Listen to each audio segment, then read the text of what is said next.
এটা সাথে খোলার আগে ভালো করে সব ওখানে দেখলাম আমরা টনিরা কি বলছে কি বলবে দেখলো দেখি তারপরে গাছ ছেড়লো 500 টাকা দেখি গেছে আমি যদি না দেখাই আমার কাছে আর এটা যদি ব্র্যান্ডেড না থাকে ও ডেলিভারি দিবে না ও ঘুরিলে চলে যাবে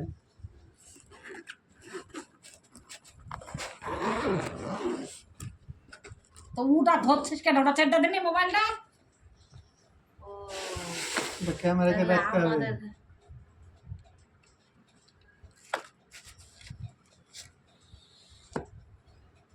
পাঠাবে কি রিস্তাটা তো স্ট্যাটাস দিয়ে দিবে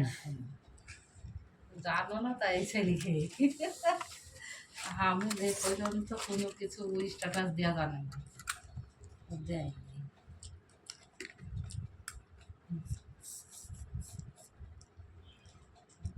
চালু হয়ে গেছে লাগছে